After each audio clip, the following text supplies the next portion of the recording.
Welcome back to another episode on Between the Notes podcast. And this week we are talking about some things that are not, oh, I don't know, the cheeriest or the happiest of things, but Easiest things, to deal with. yeah, exactly. Things that we definitely experience as artists and as humans. And it's important to, especially to young singers that may have not gone through anything emotionally draining while trying to also balance singing or performing. And so let's get into it. This past weekend, we had my grandmother's funeral and burial, and we had found out that she had passed away at 105 years old just this past week on August 4th. And, you know, rewind another 15 years when my grandfather passed away at the age of 94. I didn't really have a choice. My grandmother told me I would be singing at his funeral. so Oh, right. Right. and so in those situations you're like, "Oh, okay. Yes, and I want you to sing at the river and I want you to sing uh, in the morning when I rise. Give me Jesus." Give me Those Jesus. those are the two songs that my grandmother told me that I was singing at my grandfather's funeral. And so when she passed, she had not said anything to me. She did say something to my uncle. He plays piano, and he's a film buff, super into all sorts of film. And there's an Italian composer, Morricone is his last name, that Right. wrote Right. Once Upon a Enya, Time in the right? West. Enya Morricone. Yeah. Yeah, the movie Once Upon a Time in the West, Jill's theme. It was one of my grandma's favorite pieces, and she told him, I don't know, 150 times, I want you to play that at my funeral. So again, he didn't have a choice. That was what he was doing. But everyone, of course, was at, are you singing something today? Are you singing? And I was like, no, because in my opinion, there's such a difference between performing and being able to mourn and being able to go through loss and grieving, and the two are not in any way, shape, or form similar. It's like I feel like Yeah. in order to perform your best and to order to give the audience a performance that they will connect with emotionally, and so that they will feel the feelings that you want to be feeling but you can't, Right. you have to be on your game. You have to be able to sing your best. And I will say that, like, I didn't even, my sister and I were sitting right next to each other, and there were my grandma's favorite hymns that were sort of programmed into the funeral service. And Christy leans over to me and she goes, "So you're not singing at all?" And I was like, "No, I'm not gonna," because as soon as oh God, it's like as soon as, Right. oh, everyone's like, "Oh wow," it's like, Yeah. no, you can't even, you know, sing and without somebody, oh, well, why didn't you sing? You should have sung, and that whole thing that comes around. And I know that you were in Paris when your grandmother passed away not Yeah. too long That's ago. true. That's true. And it was tough. Uh, and yeah, I mean, it was just one of those things. Like, I mean, Paris was going to let me come home, but I would have flown, What, 8 hours, 10 9 hours, hours ten to hours, be whatever it is. here for less than 24 hours. And then I had to go back, and then I would have had to like get off the plane and then sing the final dress rehearsal that night. My grandma wouldn't want me to do that. Of She course was not. one of my biggest fans. She would have wanted me to just, honor her in her own way, in my Right. own way, in our way, Right. and and go out and sing the best show that I could. Totally. But it didn't. It was hard. It was especially hard when I came back home, here the first time, because I live right next door to her Right. old house that my sister now lives in. And it was a little bit trickier just because, she had some dementia issues. And so, Mm-hmm. she always knew who we were, I think. But she wasn't the grandma that we knew for most of our lives. So it was like, okay, well, you know, let her go to her rest. And, Sure. I think she was 91 or 2, right, babe? Mm-hmm. Grandma. And I mean, so she had a full life, and we were thrilled to have her after my grandfather passed. So my grandfather was 72 when he passed away, Well, it's kind of young. and she was only 63. So Hmm. she was kind of just absorbed into our immediate family um, at that moment. And Mm-hmm. so we would, be having dinner together 3 or 4 times a week. And, she didn't know how to drive. She had Mm. never kept a checkbook. So my dad taught her how to drive. And all Was the this your Italian, dad's mom? no, it's my mom's mom, Wow. but they had a very sweet um, rapport between them. Well, But currently teaching my 15-year-old daughter how to drive. I can only uh, I can only imagine teaching your your mother-in-law. 63-year-old mother-in-law. Oh my Uh, gosh. but yeah, Uh-huh. so no, but it was a sweet time. But anyway, the point is, I've had to sing a lot of funerals in my life where people who have died tragically and Yeah. tragically young. Um, Mothers and relatives have asked me to sing, and you're kind of on the spot, right? You feel like, and I remember my first teacher, Phil Fromeyer, said it's something that you can do and something you can give the family when there's really nothing you can give to Mm-hmm. help. But I I mean, just, it hits a little bit different when it's your own immediate family. You well, know what I of mean? course, of But course. yeah, no, I totally understand and agree And I with think that. I think I played maybe for my dad's funeral while my sister sang. Mm. And playing is one thing because your hands don't get choked up the way your throat Your gets. throat, yeah, of course, of You know course. what I mean? It's just Yeah, like, ooh. And I think it's one of those things like people, especially if they have a love of music and a love of the family, if they have a love of music, and yeah, which is usually the kind of people that ask, people like us to sing for their funerals, people hold it together. And then when the singing, oh, I'm going to get choked up now. When the singing starts and when they hear a voice, it's just like that's when the waterworks happen. And then I'm yeah, like, oh, I can't do this. yeah. I know. Well, like I'd say the Well, and it's hard last. enough. I mean, let's maybe. Oh, sorry, I didn't mean to interrupt. The No, last no, one. no. Just say I think the last funeral I sang for was probably 12 years ago, and that's going to be the Hmm. last funeral I ever sing. Right. I was going to say let's zoom out a little bit, and even when there are things that happen in life where we have a scheduled performance and we find out, inevitably you're talking to your partner or your parents or your sibling or something, and there's something that goes awry, right? Whether there's like, well, where did you put it? Well, I don't know where I put it. Well, it Yeah, was right here when I was like, okay, I've got to walk on stage in like 5 minutes. Can we not? And then it's hard to get rid of. It's hard to get rid of that. sure. And you end up walking out on stage and you feel, and so what are some of the tools that you have found helpful for you as a performer when you're dealing with stress or dealing with Mhm. drama back home or wherever, Yeah. and when you have to walk out on stage, what are some of the things that you I use to mean, think as about? silly as it kind of sounds, I would not look at my phone the day of a show Well, I until think after it was over.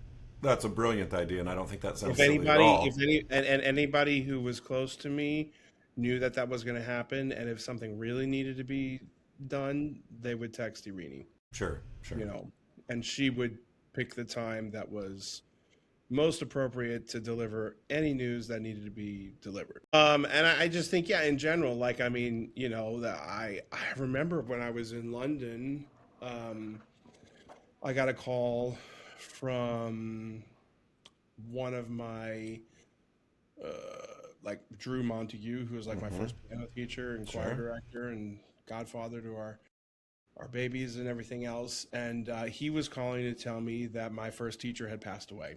Hmm. And you know, I appreciated that he was doing that, but I didn't expect that phone call. And when I Mm-hmm. saw his number come up on my phone, I was like, yeah, okay, sure, I'll take it. And then I was like, oh fuck. Yeah, it can Because be I hard. just yeah, because he and I like had a complicated relationship and it was kind of back and forth. I mean, he just took it really hard when I left him to go study with another teacher who he felt was Mm-hmm. like his arch nemesis teacher. And I was just like, okay, I wasn't trying to like play politics or whatever. I just Right. anyway, that's just the thing that was made. And we did kind of like make up, after that and kind of get things great, but it was never like it was before. Mm-hmm. And so there was definitely a kind of like, oh, and he was young. I mean, he had cancer, but I mean, he was in his early to mid 60s when he passed. And you just kind of think, oh, there's time for. I mean, I was on the road. That would have been 2000, right before Ava was born, so 2013, Mm.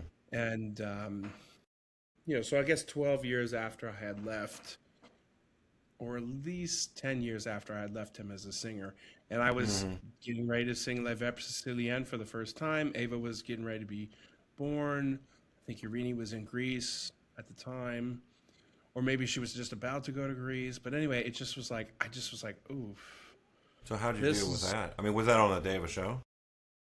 If it wasn't the day of the show, it was very close. Mm-hmm. The show was already opened, so and there were like 8 of those performances. But Right. I just remember it just being like, whoa, that came out of left field. Yeah. Sometimes when people are older and like you were saying, your grandma was 105, and so you Yeah, we've just been expecting the call you- for the last 10 years, right? I mean, once somebody's right. 95, you're like, okay, they probably don't have much Exactly, time, but but still, there's a finality of that sure, kind of when somebody passes. sure, sure.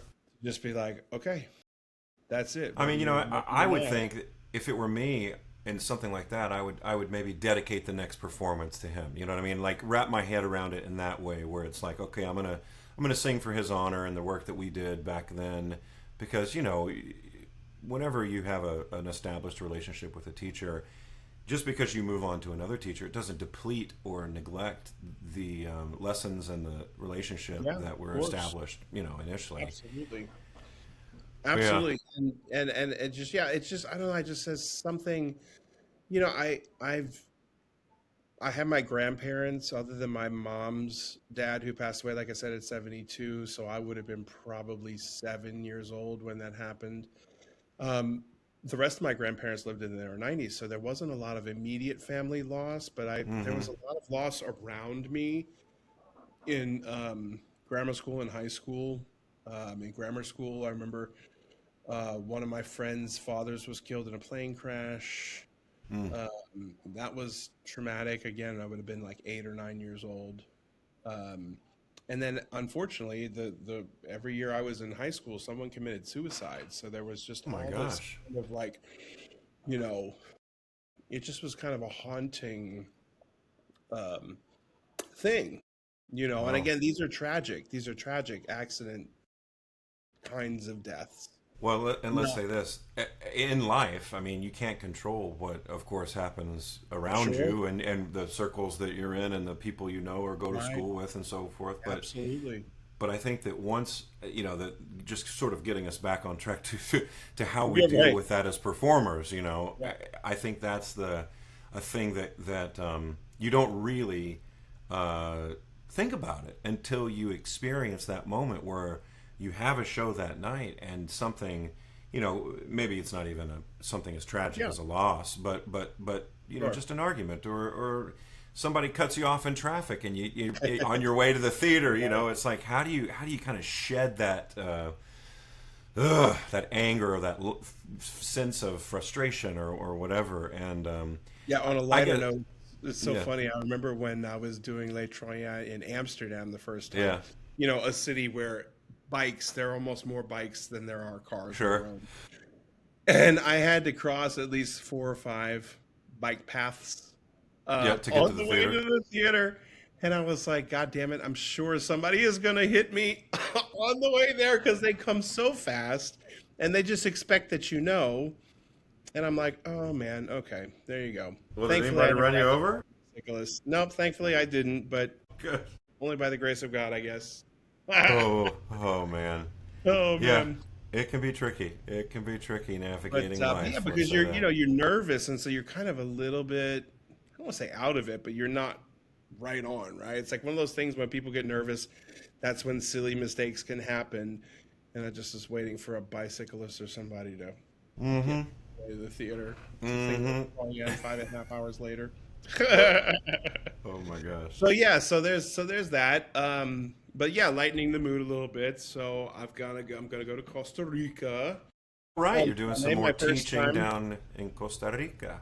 in San Jose. I'll go Talk a little there. bit about what is that program and how many, like, do you know So anything it's about it's like there. the There are size of the two. program? Yeah, I guess there are two main um, universities in Costa Rica. One is San Jose and one is somewhere else. That's about 3 hours drive away. Okay. But I just found out that they've asked me to give a lecture on French opera. And I was like, Wow. oh, okay. Thankfully, that's something I know a good I was just bit. going to say, you sang quite a bit of French opera. So I can talk a lot about French Grand Opera and all that kind of stuff, starting with Meyerbeer and kind of Yeah. going through all that. And then, of course, getting into when Donizetti and Verdi and the Italian composers wrote things that were commissioned for Paris and how they wrote differently um, for the French public and in the French style, right? The chromaticism and the tessitura. I remember the first time that I realized, okay, so when I did Don Carlo at Covent Garden, I did it the 5 act Italian version. So it's similar to it was first written in the 5 act French version, which is like something like 6 hours long. It's ridiculously. There are parts of Verdi Requiem and the Lacrimosa, part of the chorus stuff. There's all this kind of stuff. But the point being is that the first Io la vi Gesù is a Hmm. whole step higher in the French and the 5 act Italian version than it is in the 4 act Italian version that Verdi revised for when they did it in Italy. It's Hmm. a whole step lower because the Italian singers were not used to carrying the tessitura up as high. Wow. And so that was a really interesting kind of like first aha moment for me, and just to see how these composers treated, and I think that had to do with the technique. I mean, we could kind of get, the difference in the laryngeal position was lower Sure. in Sure. general in Italy, and like a more kind of rounder chiaroscuro sound. And the French is very very nasal, so it kind of just sat a little bit higher. But the way they went through the passaggio and how many times you see in Rossini, he wrote very similarly for Guillaume Tell, Right. um, that they're just like, in Italian. Oh, Zusi, the Italians would never, they just wouldn't write in that way because That's it's not interesting. how they were singing. So yeah, but anyway, going to Costa Rica, going to work with. I think they don't have a tenor teacher at the moment, so I think that's one of the reasons that they were looking to bring me there. And I think I'm going to work with 10 or 12 in San Jose, and then another 10 or 12 at the other university. So yeah, I'm looking Nice. forward to it. I mean, it's been a busy summer. No kidding. A lot of travel, man. A lot of traveling and a lot of teaching, but that's fine. That's what we're Yeah. here for. Well, So sure, of course. And you're there for a week, I'm there for a week. Yeah, I go and on then your Sunday and I semester come starts back. back up in Bloomington, yeah? Yeah, I arrive in the U.S. on the first day of class. So then I will drive to Indiana on that Tuesday and get there on Wednesday and have my first studio class and get the schedule set for the semester, which is just hard to believe that we're already back there. Well, but it's exciting. I mean, I remember you, Yeah, you for were sure. telling me that you've got a fantastic incoming class of grad Lots of students, graduate and students. Yeah. that's going to be a lot different than, obviously when you're a new faculty member, you kind of get the leftover students. You don't usually get so much individual picking of, like, unless you have somebody coming with you from another institution or something. Right. So I think that'll be really cool that you will now have a much more advanced studio, and the students from last year, they already know your style and your technique and Right. and your exercises, and so it'll be a lot less of banging your head against a wall trying to Yeah, I told him at the end of last year, I was like, okay, so this has been great, it's been fun, but now next year we're turbocharging yeah, the studio. So hold on tight, do your work, learn your words, learn your notes, learn your rhythms, right, and get great work done. But we're not doing that anymore in the lessons. good. Yeah, lessons should be for learning and focusing on polishing technique, and then using repertoire to see how that technique is applicable in the arias and the ensembles and stuff that you're singing. But yeah, it's not a place to learn notes and rhythms, not at all. And I think Practice so many room, young would shed singers are it, would just shed it. they just don't get that. But Yeah, well, good. it's okay. Yeah, Everybody totally. needs to learn at some point. Yeah, yeah, yeah. And I'm just about memorized on my assignment for Lincoln and the Bardo, which I'm excited about. Bravo. Got my travel tickets for that, so I fly in September 13th into New York, and Good. looking forward to a very, very fruitful 2 months there in the city and working at the Met and expanding that network. And I'll probably hopefully, see you that next weekend after the 13th. okay, you going to come I'm up for trying to some make teaching? my schedule line up for that. Yeah. I love it. That's going to Or be great. 19, 20, 21, something like that. Okay, that's great, man. Yeah, I look forward to all of it, and I hope everyone else is having a fantastic wrap up of their summer. If you've got kids, you know that they're starting to school soon. Millie We starts had our kid school. first day today. Oh, y'all already had your first day? And Millie's tomorrow, right? Friday. Friday, yeah. Yeah, she starts back The for. day this drops. Absolutely. Yeah, it's kind of cute. I mean, I kind of like this idea where it's like freshmen start on a half day on Thursday so they can kind of explore the school and not be so Right. intimidated and everything, you know. Sure. And then sophomore, juniors, and seniors join them on Friday. And really what Friday is just a well, I don't know if it's a truncated day. I think it's actually a full day. But, you know, it's just like walking your Meet the schedule, teachers. meeting your teachers, understanding what the plan for the semester is going to be. And then you really start full speed, you know, on the following week on Monday. So I kind of like that idea. Just sort of easing yourself into it, so to speak, you know. But yeah, What do you think so about the no beard? I'm told I've looked very much younger. well, let's say this: you add some gray to the beard, and you start looking older, which for me, I'd say 90+% of the roles that I perform require some age, fatherly age, you know. So it helps. But yeah, you bare as a baby's bottom there. And so, yeah, I mean, you know, 47 years young, babies. there you go. I think it's really whether your wife and daughters will accept you into your home if you don't have the beard. Mine will not. So I can decide whether I want to sleep elsewhere or if I Right. want to be home. Seems like all the votes are for yes. We keep Daddy young. So We keep okay, No. good. All right, good. Well, nice. I like it. well, good, Well, brother. It's great to catch up and Yeah, no, absolutely. And like I and think subscribe and Please. all those things. absolutely. We still are looking for questions to answer. This is true. Nobody's asking questions. I guess maybe we've answered them all. Who knows? We are Maybe- asking all the questions and we're answering all the questions. So there you go. It's good though. It's good. All right. Well, I hope you have a great rest of your day, and I hope everyone listening has a great rest of their day. And we will be back here again next week, maybe from Costa Rica. Yeah, for sure. And you know, if for Hopefully some we get reason, some nice, like a nice vista. yeah, a little beach vista with a waterfall. Why Little don't you work on something. that? Figuring that I'll do what I out. can. I'll do what I can. All right. Well, until All right, next guys. time. All right. See you soon. Thanks for joining us on Between the Notes. Make sure you hit that subscribe button. And join us next week for more behind the scenes stories, laughs, and operatic gold coming your way.